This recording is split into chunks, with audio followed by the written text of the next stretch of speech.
Hello, जय हिंद, नमस्कार दोस्तों। आप सभी का स्वागत है आपके अपने YouTube channel mission target classes में। आज के इस क्लास में हम रेलवे ग्रुप डी परीक्षा 2025 के लिए बहुत ही इम्पोर्टेंट क्वेश्चन पेपर लेकर आए हैं। और मेरे भाई इस क्वेश्चन पेपर के अंदर हमने उन्हीं क्वेश्चनों को कवर किया है जो क्वेश्चन आपके रेलवे ग्रुप डी एग्जाम 2025 के लिए इम्पोर्टेंट रहेंगे।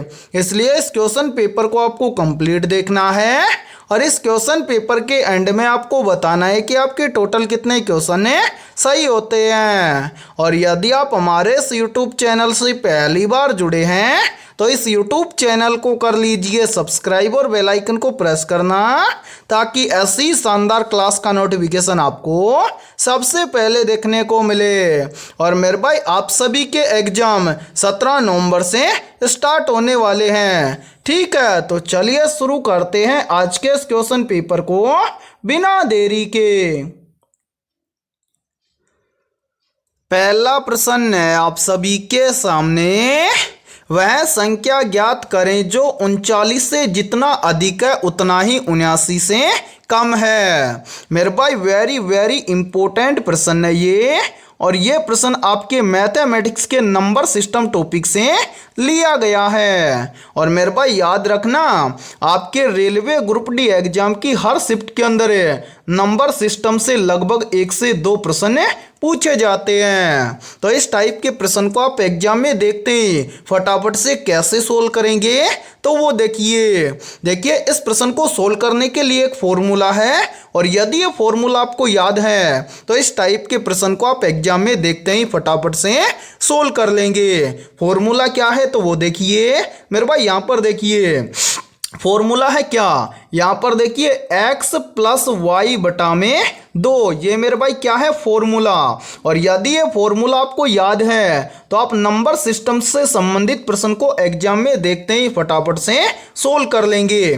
कैसे तो देखिए यहाँ पर देखिए x के बराबर में हम क्या रखेंगे, तो x के बराबर में हम रखेंगे पहली संख्या जो कि क्या है 39। तो यहाँ पर हम x के बराबर में रखेंगे 39। ठीक है, इसी प्रकार से देखिए y के बराबर में क्या रखेंगे, तो y के बराबर में रखेंगे दूसरी संख्या जो कि क्या है 79। तो मेरे भाई यहाँ पर देखिए y के बराबर में हम क्या रखेंगे 79। ठीक है, अब इस फॉर्मूले का इस्तेमाल करके हम क्या करेंगे, वह संख्या ज्ञात करेंगे। फॉर्मूला क्या है x प्लस वाई बटा में 2। तो यहाँ पर देखिए x के स्थान पर हम रखेंगे कितना 39। ठीक है, और मेरे भाई इसी प्रकार से y के स्थान पर हम रखेंगे 79। ठीक है, और इन दोनों के बटा में कितना है 2, तो यहाँ पर हम रख देंगे 2। अब मेरे भाई इसको सोल्व करिए, यहाँ पर देखिए 39 और 79 दोनों को आपस में ऐड करेंगे तो 39 और 79 मिलकर बन जाएगा 118। और यहाँ पर हम क्या कर देंगे 118 को 2 से भाग कर देंगे, तो 118 को हम 2 से भाग कर देंगे तो यहाँ पर आ जाएगा 59, यानी कि वह संख्या होगी 59। अब हमें देखना है कि 59 किसी ऑप्शन में है, तो हाँ सर 59 में दिया गया है ऑप्शन डी के अंदर है। तो पहले प्रश्न के अंदर ऑप्शन डी हो जाएगा सभी का करेक्ट आंसर है। तो उम्मीद करता हूं कि जब भी आपको इस टाइप का प्रश्न एग्जाम में दिया जाएगा तो आप फटाफट से सोल्व कर लेंगे। ठीक है, और इसी के साथ में देखिए आप सभी के लिए बहुत ही इंपॉर्टेंट सूचना है। यदि आप पहली बार के अंदर रेलवे ग्रुप डी एग्जाम 2025 को क्रैक करना चाहते हैं तो हमने आपके रेलवे ग्रुप डी एग्जाम 2025 के लिए जीके, जीएस, साइंस, मैथमेटिक्स और रीजनिंग यानी कि ऑल सब्जेक्ट के ऊपर मोस्ट इंपोर्टेंट क्वेश्चंस का मास्टर पीडीएफ सेट तैयार किया है। और जो भी अभ्यर्थी ये कंप्लीट मास्टर पीडीएफ सेट लेना चाहता है वो हमारे इस व्हाट्सएप नंबर पर कांटेक्ट करके ले सकता है। और मेरे भाई इस कंप्लीट मास्टर पीडीएफ सेट की प्राइस हमने रखी है मात्र और मात्र 80 रुपये, यानी कि 80 रुपये की फीस के अंदर आपको रेलवे ग्रुप डी एग्जाम 2025 के लिए ऑल सब्जेक्ट के ऊपर रामबाण क्वेश्चनों का मास्टर पीडीएफ सेट दिया जाएगा। और मैं आप सभी को ये गारंटी देता हूँ, यदि आप रेलवे ग्रुप डी एग्जाम 2025 से पहले इस कंप्लीट मास्टर पीडीएफ सेट को अच्छे से तैयार कर लेते हैं तो आप पहली बार के अंदर रेलवे ग्रुप डी एग्जाम को क्रैक कर जाएंगे। ठीक है, तो जिन भी अभ्यर्थियों को ये मास्टर पीडीएफ सेट लेना है वो फटाफट से इस व्हाट्सएप नंबर पर कांटेक्ट करके ले सकते हैं और एग्जाम से पहले अपनी कंप्लीट तैयारी को मजबूत बना सकते हैं। ठीक है, तो चलिए फिर अगला प्रश्न देखते हैं। दूसरा प्रश्न है आप सभी के सामने। दो व्यक्ति ए तथा बी अलग अलग किसी कार्य को 20 तथा 30 दिन में पूरा कर सकते हैं तो दोनों मिलकर उसी कार्य को कितने दिन में समाप्त करेंगे।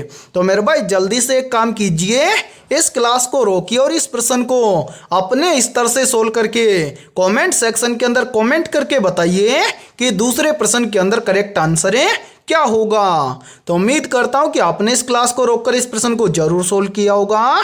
तो आइए देखते हैं कि आपका आंसर है क्या आया है। तो मेरे भाई देखिए, इसके लिए मैंने आपको एक शॉर्ट ट्रिक बताई थी और यह शॉर्ट ट्रिक आपको याद है तो आप इस प्रश्न को आसानी से सोल्व कर सकते हैं। यहां पर देखिए शॉर्ट ट्रिक क्या थी, तो मैंने आपको बताया था कि जब भी आपसे पूछा जाए टोटल टाइम, तो यहां पर देखिए फॉर्मूला था टी बराबर एक्स इंटू वाई बटा में एक्स प्लस वाई। ठीक है मेरे भाई, अब यहां पर ध्यान से समझिए।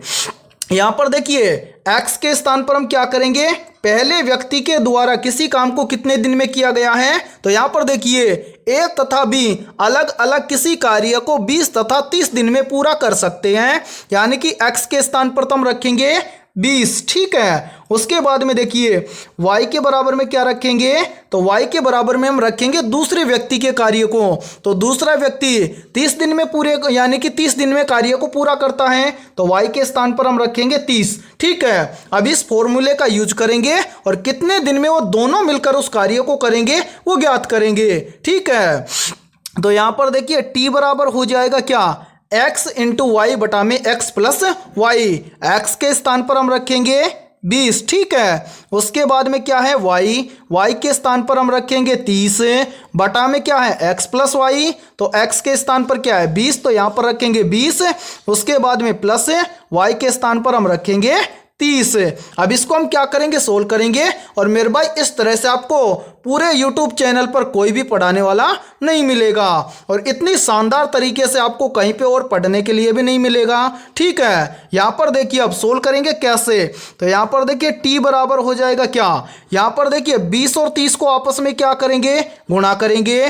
तो 20 और 30 को आपस में गुणा करेंगे तो 20 दिए, यानी कि 20 और 30 को गुणा करेंगे तो हो जाएगा 600। ठीक है, इसके बटा में क्या है 20 प्लस 30, तो दोनों को आपस में ऐड कर देंगे, 20 और 30 मिलकर बन जाएगा 50। अब मेरे भाई इसको सोल्व करिए, यहाँ पर ध्यान से देखिए 0 से कट जाएगा 0। ठीक है, और यहाँ पर देखिए ये कट जाएगा 5 एकम 5 और ये कट जाएगा 12 पंजे 60, यानी कि t बराबर कितना बचेगा 12 बचेगा। यानी कि दो व्यक्ति ए तथा बी अलग अलग किसी कार्य को 30 तथा मेरे भाई दो व्यक्ति ए तथा बी अलग अलग किसी कार्य को 20 तथा 30 दिन में पूरा कर सकते हैं, तो दोनों मिलकर उसी कार्य को कितने दिन में पूरा कर सकते हैं, 12 दिन में पूरा कर सकते हैं या फिर समाप्त करेंगे।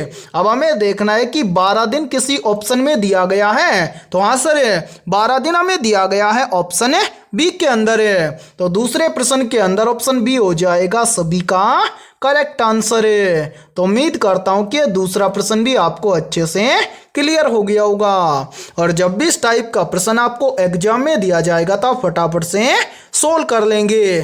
ठीक है, और सभी टॉपिक के क्वेश्चन आपको मिलने वाले हैं हर एक क्लास के अंदर। ठीक है, तो चलिए फिर अगला प्रश्न देखते हैं। तीसरा प्रश्न है आप सभी के सामने। दी गई श्रृंखला श्रेणी में प्रश्नवाचक चिन्ह के स्थान पर कौन सी संख्या आएगी। यानी कि ये तीसरा प्रश्न आप सभी के सामने सीरीज से संबंधित प्रश्न दिया गया है और आपसे पूछा गया है कि इस सीरीज में इस प्रश्नवाचक चिन्ह के स्थान पर कौन सी संख्या आएगी।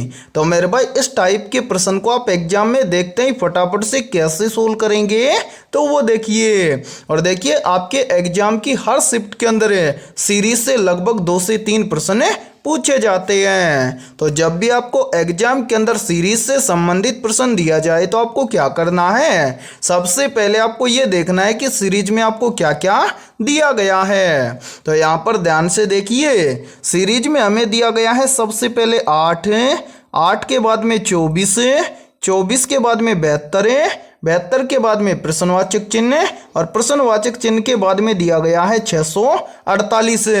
तो मेरे भाई इस प्रश्न चिन्ह की वैल्यू निकालेंगे कैसे, तो देखिए सबसे पहले देखिए सीरीज में दिया गया है 8, 8 के बाद में दिया गया है 24, तो 8 से 24 कैसे बनेगा। तो मेरे भाई यहाँ पर ध्यान से देखिए, यदि हम 8 का क्या कर दें 3 गुना कर दें तो यहाँ पर बन जाएगा 8 तिये 24। फिर देखिए 24 से कितना बन रहा है 72, तो 24 से 72 कैसे बनेगा। तो यहाँ पर भी ध्यान से देखिए, यदि हम 24 का क्या कर दें 3 गुना कर दें तो यहाँ पर बन जाएगा 24 तिये 72। अब इसी प्रकार से हमसे पूछा गया है कि 72 के बाद में इस प्रश्नवाचक चिन्ह के स्थान पर कौन सी संख्या आएगी। तो मेरे भाई यहाँ पर ध्यान से समझिए, देखिए 8 से 24 बनाने के लिए क्या किया गया है 3 गुना, 24 से 72 बनाने के लिए क्या किया गया है 3 गुना। तो 72 से प्रश्न चिन्ह की वैल्यू निकालने के लिए हम 72 का क्या कर देंगे 3 गुना। तो मेरे भाई यहाँ पर देखिए 72 का हम क्या कर देंगे 3 गुना, तो 72 का 3 गुना कितना होता है, तो 72 तिये हो जाएगा 216। यानी कि इस प्रश्न चिन्ह के स्थान पर संख्या भरी जाएगी 216। अब इसी प्रकार से आगे देखते हैं कि प्रश्न चिन्ह के स्थान पर संख्या 216 भरने के बाद में यहाँ पर देखिए 216 के बाद में क्या 648 ही आएगा। तो यहाँ पर हम क्या कर देंगे, सभी का 3 गुना हुआ है तो 216 का भी 3 गुना कर देंगे। तो 216 का 3 गुना कितना हो जाएगा 648। यानी कि इस प्रश्न चिन्ह के स्थान पर संख्या भरी जाएगी 216। अब हमें देखना है कि 216 किसी ऑप्शन में है, तो हाँ सर 216 में दिया गया है ऑप्शन डी के अंदर है। तो तीसरे प्रश्न के अंदर ऑप्शन डी हो जाएगा सभी का करेक्ट आंसर है। तो उम्मीद करता हूं कि तीसरा प्रश्न भी आपको अच्छे से क्लियर हो गया होगा। और जब भी इस टाइप का प्रश्न आपको एग्जाम में दिया जाएगा तो फटाफट से सोल्व कर लेंगे, ठीक है। तो चलिए फिर अगला प्रश्न देखते हैं। चौथा प्रश्न है आप सभी के सामने, नीचे दिए गए प्रश्न आकृति में लुप्त संख्या ज्ञात कीजिए। यानी कि चौथा प्रश्न आप सभी के सामने मिसिंग नंबर से संबंधित प्रश्न दिया गया है और आपसे पूछा गया है कि इस आकृति में इस प्रश्नवाचक चिन्ह के स्थान पर कौन सी संख्या आएगी। तो मेरे भाई इस टाइप के प्रश्न को आप एग्जाम में देखते हैं फटाफट से कैसे सोल्व करेंगे, तो वो देखिए ध्यान से देखिए। आपको क्या करना है, इसी प्रश्न चिन्ह वाली लाइन के अंदर आपको देखना है और पता लगाना है कि यहाँ पर इस पहली पंक्ति में यहाँ पर 13 कैसे लिखा गया है। उसी प्रकार से आपको यहाँ पर पता करना है कि इस दूसरी पंक्ति में यहाँ पर 22 कैसे लिखा गया है। यानी कि जिस प्रकार से पहली पंक्ति में यहाँ पर 13 और दूसरी पंक्ति में यहाँ पर 22 लिखा गया है, उसी प्रकार से हम यहाँ पर बताएंगे कि इस तीसरी पंक्ति में इस प्रश्न चिन्ह के स्थान पर कौन सी संख्या आएगी। तो मेरे भाई यहाँ पर ध्यान से देखिए इस प्रश्न को किस प्रकार से सोल्व किया गया है। सबसे पहले हम क्या करेंगे, यहाँ पर पता करेंगे कि पहली पंक्ति में यहाँ पर 13 कैसे लिखा गया है। तो मेरे भाई ध्यान से देखिए 13 के दोनों तरफ एक एक संख्या दी गई है। यानी कि 13 के इस तरफ संख्या दी गई है 7 और 13 के इस तरफ संख्या दी गई है 6। तो इन दोनों संख्याओं का हम आपस में क्या करें कि बीच में 13 आ जाए। तो मेरे भाई यहाँ पर देखिए यदि हम 7 और 6 इन दोनों को आपस में ऐड कर लें तो मेरे भाई ध्यान से देखिए 7 और 6 मिलकर बन जाएगा 13। और ध्यान से देखिए इन दोनों के बीच में लिखा गया है 13, यानी कि 13 की दोनों तरफ की संख्याओं को आपस में जोड़कर बीच की संख्या लिखी गई है। अब इसी प्रकार से हम क्या करेंगे, यहाँ पर पता करेंगे कि इस दूसरी पंक्ति में भी यहाँ पर 22 इसी प्रकार से लिखा गया है क्या। तो मेरे भाई ध्यान से देखिए, 22 के दोनों तरफ भी हमें क्या दी गई है, एक एक संख्या दी गई है, यानी कि एक तरफ दी गई है 4 और एक तरफ दी गई है 18। तो यहाँ पर हम क्या करेंगे, 4 और 18 इन दोनों को आपस में ऐड कर लेंगे। तो ध्यान से देखिए, 4 और 18 मिलकर बन जाएगा 22, और इन दोनों संख्याओं के बीच में लिखा भी गया है 22। तो उम्मीद करता हूं कि यहाँ पर आप आसानी से बता दोगे कि इस तीसरी पंक्ति में इस प्रश्न चिन्ह के स्थान पर कौन सी संख्या आएगी। तो आंसर हम आसानी से बता देंगे कि इस प्रश्न चिन्ह के स्थान पर कौन सी संख्या आएगी। तो मेरे भाई यहाँ पर देखिए, प्रश्न चिन्ह के पास भी दोनों तरफ एक एक संख्या दी गई है, यानी कि इस तरफ दी गई है संख्या 15 और इस तरफ दी गई है संख्या 7। तो यहाँ पर प्रश्न चिन्ह की वैल्यू निकालने के लिए हम क्या करेंगे, इन दोनों संख्याओं को आपस में ऐड कर लेंगे। तो यहाँ पर देखिए 15 और 7 दोनों को आपस में जोड़ेंगे तो 15 और 7 मिलकर बन जाएगा 22, यानी कि इस प्रश्न चिन्ह के स्थान पर संख्या भरी जाएगी 22। अब हमें देखना है कि संख्या 22 किसी ऑप्शन में दी गई है। तो आंसर है संख्या 22 हमें दी गई है ऑप्शन है डी के अंदर है। तो चौथे प्रश्न के अंदर ऑप्शन डी हो जाएगा सभी का करेक्ट आंसर है। तो उम्मीद करता हूं कि चौथा प्रश्न भी आपको अच्छे से क्लियर हो गया होगा। और जब भी आपको एग्जाम के अंदर मिसिंग नंबर से संबंधित प्रश्न दिया जाएगा तो आप फटाफट से सोल्व कर लेंगे। ठीक है, तो चलिए फिर अगला प्रश्न देखते हैं।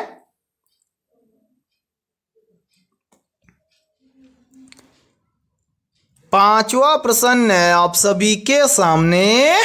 ए एक काम को 36 दिनों में कर सकता है और बी उसी काम को 12 दिनों में कर सकता है। अगर वे इसी काम को एक साथ मिलकर करते हैं तो वे कितने दिनों में उसे पूरा करने में सक्षम होंगे।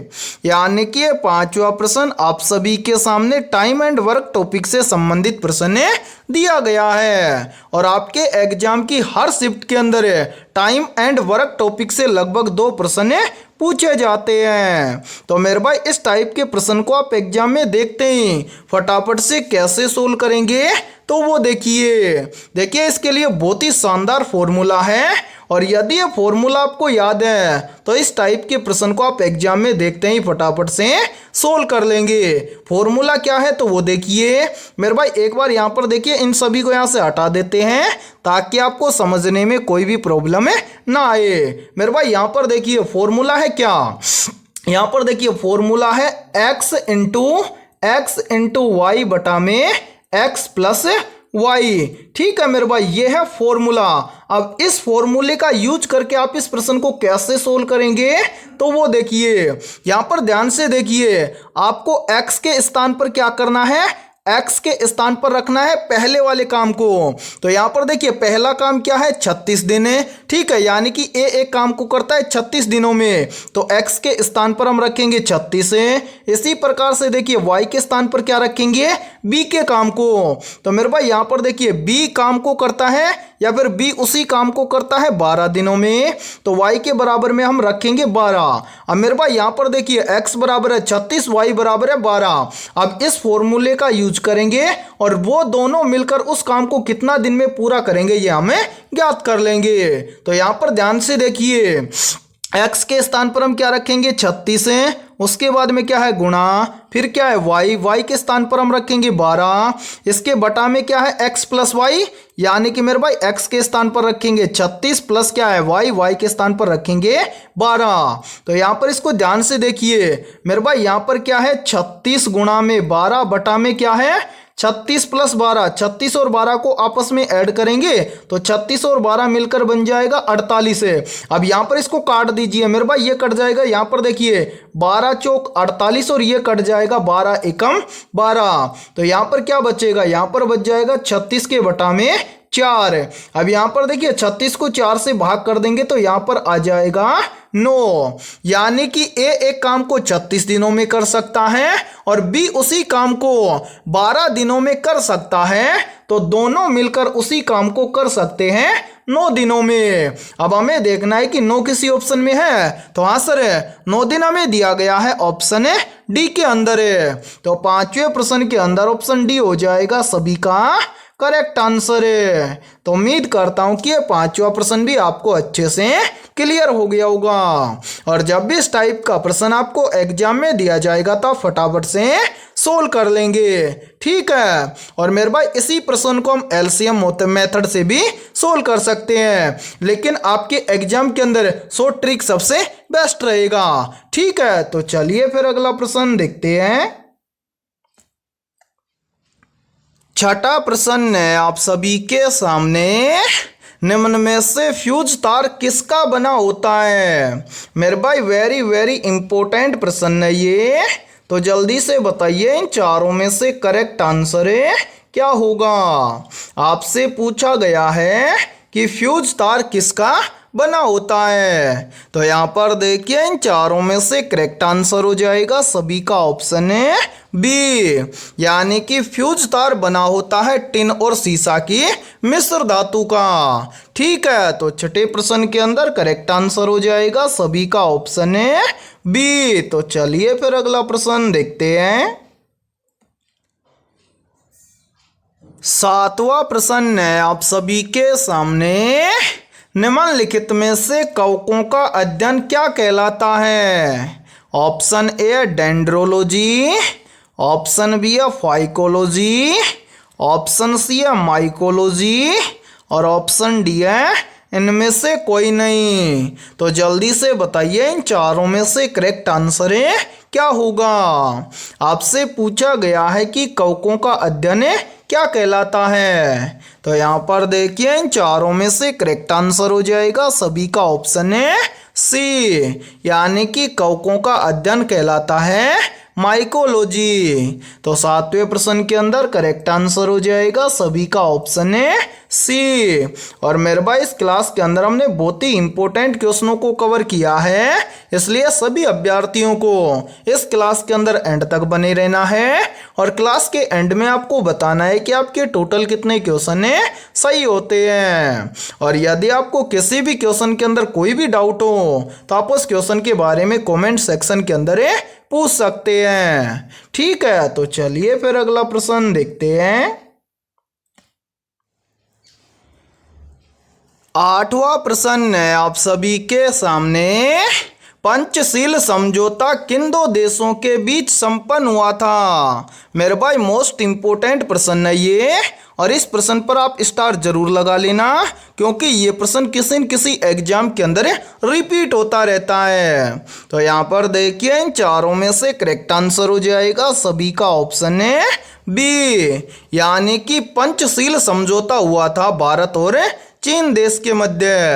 तो 8वें प्रश्न के अंदर करेक्ट आंसर हो जाएगा सभी का ऑप्शन है बी। और मेरे भाई इस क्लास के अंदर आपको एंड तक बने रहना है, क्योंकि इस क्लास के अंदर हमने उन्हीं क्वेश्चनों को कवर किया है जो क्वेश्चन आपके एग्जाम के लिए इंपॉर्टेंट रहेंगे, ठीक है। तो चलिए फिर अगला प्रश्न देखते हैं।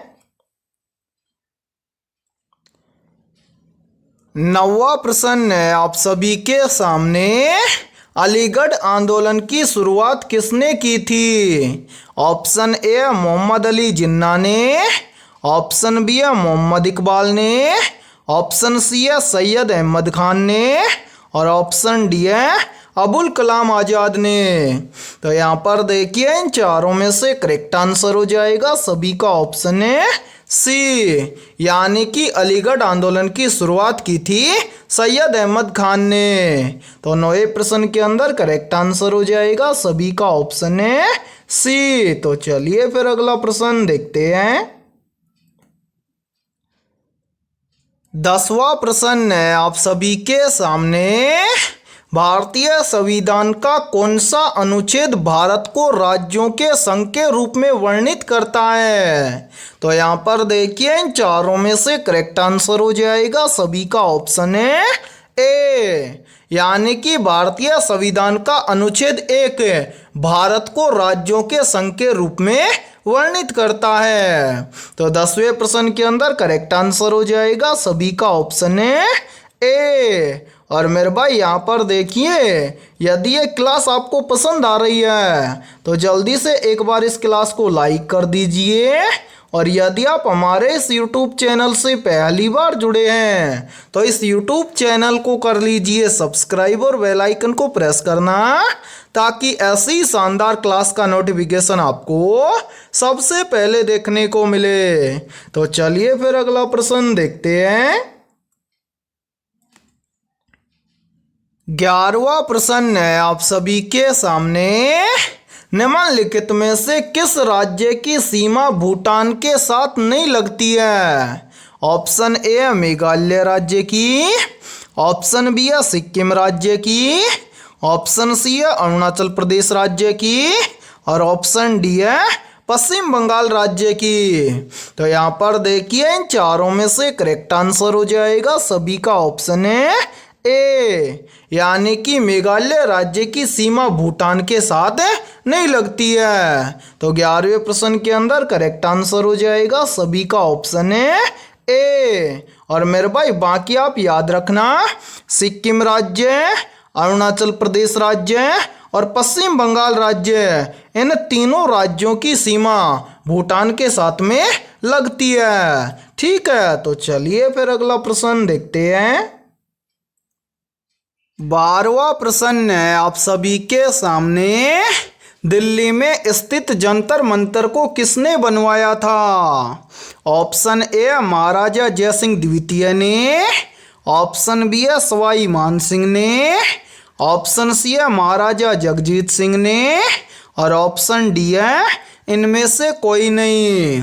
तो यहाँ पर देखिए इन चारों में से करेक्ट आंसर हो जाएगा सभी का ऑप्शन है ए, यानी कि दिल्ली में स्थित जंतर मंतर को बनवाया था महाराजा जयसिंह द्वितीय ने। तो 12वें प्रश्न के अंदर करेक्ट आंसर हो जाएगा सभी का ऑप्शन है ए। तो चलिए फिर अगला प्रश्न देखते हैं। 13वां प्रश्न है आप सभी के सामने। मांसपेशियों में कौन सा अम्ल पाया जाता है? तो यहाँ पर देखिए इन चारों में से करेक्ट आंसर हो जाएगा सभी का ऑप्शन है बी, यानी कि मांसपेशियों में पाया जाने वाला अम्ल है मायोसिन। तो 13वें प्रश्न के अंदर करेक्ट आंसर हो जाएगा सभी का ऑप्शन है बी। या फिर हम इस प्रकार से भी इसको बोल सकते हैं कि जो मायोसिन अम्ल है ये पाया जाता है मांसपेशियों में। ठीक है, तो चलिए फिर अगला प्रश्न देखते हैं। 14वां प्रश्न है आप सभी के सामने। आजाद हिंद फौज का गठन किस वर्ष हुआ था? ऑप्शन ए वर्ष 1940 में, ऑप्शन बी है वर्ष 1942 में, ऑप्शन सी है वर्ष 1943 में, और ऑप्शन डी है वर्ष 1945 में। तो यहाँ पर देखिए इन चारों में से करेक्ट आंसर हो जाएगा सभी का ऑप्शन है बी, यानी कि आजाद हिंद फौज का गठन हुआ था वर्ष 1942 में। तो 14वें प्रश्न के अंदर करेक्ट आंसर हो जाएगा सभी का ऑप्शन है बी। और मेरे भाई यदि आपको किसी भी क्वेश्चन के अंदर कोई भी डाउट हो तो आप उस क्वेश्चन के बारे में कमेंट सेक्शन के अंदर पूछ सकते हैं। और यदि आपको किसी भी क्वेश्चन का आंसर पहले से आता हो तो उस क्वेश्चन का आंसर भी आप कमेंट सेक्शन के अंदर जरूर कमेंट करें। ठीक है, तो चलिए फिर अगला प्रश्न देखते हैं। 15वां प्रश्न है आप सभी के सामने। निम्न में से सबसे अधिक क्रियाशील अधातु तत्व कौन सा है? मेरे भाई वेरी वेरी इंपॉर्टेंट प्रश्न है ये, तो जल्दी से बताइए इन चारों में से करेक्ट आंसर क्या होगा। आपसे पूछा गया है कि निम्न में से सबसे अधिक क्रियाशील अधातु तत्व कौन सा है? तो यहाँ पर देखिए इन चारों में से करेक्ट आंसर हो जाएगा सभी का ऑप्शन है बी, यानी कि सबसे अधिक क्रियाशील अधातु तत्व है फ्लोरीन। तो 15वें प्रश्न के अंदर करेक्ट आंसर हो जाएगा सभी का ऑप्शन है बी। तो चलिए फिर अगला प्रश्न देखते हैं। 16वां प्रश्न है आप सभी के सामने। निम्नलिखित में से ल्यूमेन किसका मात्रक है? ऑप्शन ए है ज्योति फ्लक्स का, ऑप्शन बी है जड़त्व का, ऑप्शन सी है शक्ति का और ऑप्शन डी है ऊष्मा का। तो जल्दी से बताइए इन चारों में से करेक्ट आंसर है क्या होगा। और मेरे भाई आपके रेलवे ग्रुप डी एग्जाम की हर शिफ्ट के अंदर साइंस के लगभग 24 से 25 क्वेश्चन पूछे जाएंगे। तो इस टाइप के क्वेश्चनों को आप जरूर नोट कर लिया करें, ठीक है। और यहाँ पर देखिए इन चारों में से करेक्ट आंसर हो जाएगा सभी का ऑप्शन है ए, यानी कि ल्यूमेन ज्योति फ्लक्स का मात्रक है, ठीक है। तो 16वें प्रश्न के अंदर करेक्ट आंसर हो जाएगा सभी का ऑप्शन है ए। तो चलिए फिर अगला प्रश्न देखते हैं। 17वां प्रश्न है आप सभी के सामने। लाल बहादुर शास्त्री की समाधि किस नदी के किनारे स्थित है? ऑप्शन ए गंगा नदी के किनारे, ऑप्शन बी है यमुना नदी के किनारे, ऑप्शन सी है सरस्वती नदी के किनारे और ऑप्शन डी है ब्रह्मपुत्र नदी के किनारे। तो यहाँ पर देखिए इन चारों में से करेक्ट आंसर हो जाएगा सभी का ऑप्शन है बी, यानी कि लाल बहादुर शास्त्री की समाधि बनी हुई है यमुना नदी के किनारे। या फिर हम बोल सकते हैं कि लाल बहादुर शास्त्री की समाधि स्थित है यमुना नदी के किनारे, ठीक है। तो 17वें प्रश्न के अंदर करेक्ट आंसर हो जाएगा सभी का ऑप्शन है बी। तो चलिए फिर अगला प्रश्न देखते हैं। 18वां प्रश्न है आप सभी के सामने। सुंदरबन डेल्टा के नदियों द्वारा बनाया गया है। मेरे भाई मोस्ट इम्पोर्टेंट प्रश्न है ये, तो जल्दी से बताइए इन चारों में से करेक्ट आंसर है क्या होगा। आपसे पूछा गया है कि सुंदरबन डेल्टा के नदियों द्वारा बनाया गया है। तो यहाँ पर देखिए इन चारों में से करेक्ट आंसर हो जाएगा सभी का ऑप्शन है डी, यानी कि सुंदरबन डेल्टा गंगा और ब्रह्मपुत्र इन दोनों नदियों द्वारा बनाया गया है। तो 18वें प्रश्न के अंदर करेक्ट आंसर हो जाएगा सभी का ऑप्शन है डी। और मेरे भाई यहाँ पर देखिए आप सभी के लिए बहुत ही इम्पोर्टेंट सूचना है। यदि आप पहली बार के अंदर रेलवे ग्रुप डी एग्जाम 2025 को क्रैक करना चाहते हैं तो हमने आपके रेलवे ग्रुप डी एग्जाम 2025 के लिए ऑल सब्जेक्ट के ऊपर 25,000 प्लस रामबाण क्वेश्चनों का मास्टर पीडीएफ सेट तैयार किया है। और जो भी अभ्यर्थी ये कंप्लीट 25,000 प्लस रामबाण क्वेश्चनों का मास्टर पीडीएफ सेट लेना चाहते हैं वो हमारे इस व्हाट्सअप नंबर पर कांटेक्ट करके ले सकते हैं।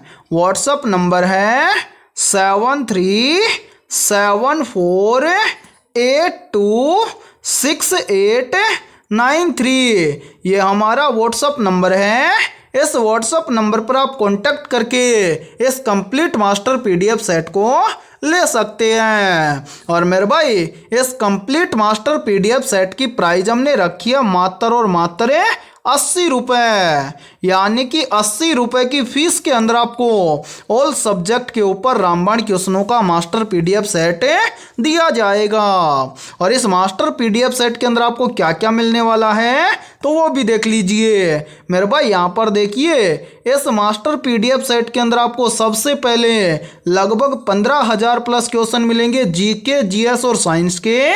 इसी मास्टर पीडीएफ सेट के अंदर लगभग 5,000 प्लस क्वेश्चन मिलेंगे आपको कंप्यूटर और करंट अफेयर्स के। और इसी मास्टर पीडीएफ सेट के अंदर आपको लगभग 5,000 प्लस क्वेश्चन मिलेंगे मैथमेटिक्स और रीजनिंग के। और ये सभी क्वेश्चन आपको फुल सॉल्यूशन के साथ में मिलने वाले हैं। और मैं आप सभी को एक गारंटी देता हूँ, यदि आप रेलवे ग्रुप डी एग्जाम 2025 से पहले इस कंप्लीट मास्टर पीडीएफ सेट को आप अच्छे से तैयार कर लेते हैं तो आप पहली बार के अंदर रेलवे ग्रुप डी एग्जाम 2025 को क्रैक कर जाएंगे। ठीक है, तो चलिए फिर अगला प्रश्न देखते हैं। 19वां प्रश्न है आप सभी के सामने। बंगाल का सो किस नदी को कहा जाता है? ऑप्शन ए कोसी नदी को, ऑप्शन बी है ब्रह्मपुत्र नदी को, ऑप्शन सी है दामोदर नदी को और ऑप्शन डी है हुगली नदी को।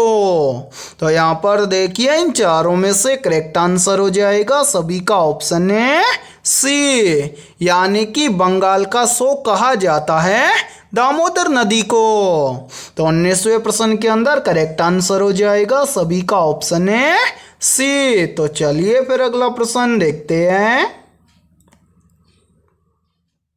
20वां प्रश्न है आप सभी के सामने।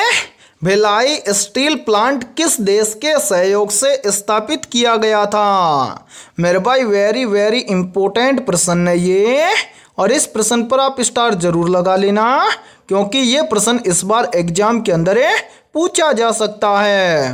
प्रश्न पूछा जा सकता है कि भिलाई स्टील प्लांट किस देश के सहयोग से स्थापित किया गया था। तो यहाँ पर देखिए इन चारों में से करेक्ट आंसर हो जाएगा सभी का ऑप्शन है सी, यानी कि भिलाई स्टील प्लांट रूस देश के सहयोग से स्थापित किया गया था। तो 20वें प्रश्न के अंदर करेक्ट आंसर हो जाएगा सभी का ऑप्शन है सी। तो मेरे भाई आज की इस क्लास के अंदर इतना ही। यदि ये क्लास आपको पसंद आई है तो जल्दी से एक बार इस क्लास को लाइक कर दीजिए, और यदि आप हमारे इस YouTube चैनल से पहली बार जुड़े हैं तो इस YouTube चैनल को कर लीजिए सब्सक्राइब और बेल आइकन को प्रेस करना, ताकि ऐसी शानदार क्लास का नोटिफिकेशन आपको सबसे पहले देखने को मिले। और आज के इस क्लास के अंदर हमने 20 बहुत ही इंपॉर्टेंट क्वेश्चन करवाए हैं। तो इन 20 में से आपके कितने क्वेश्चन सही हुए हैं सभी को कमेंट सेक्शन के अंदर कमेंट करके बताना है। और जिन भी अभ्यर्थियों के इन 20 में से लगभग 18 प्लस क्वेश्चन सही हुए हैं तो समझना उनकी तैयारी बेहतर है। तो फिर मिलते हैं ऐसे ही बेहतरीन क्वेश्चनों के साथ सुबह 7 बजे।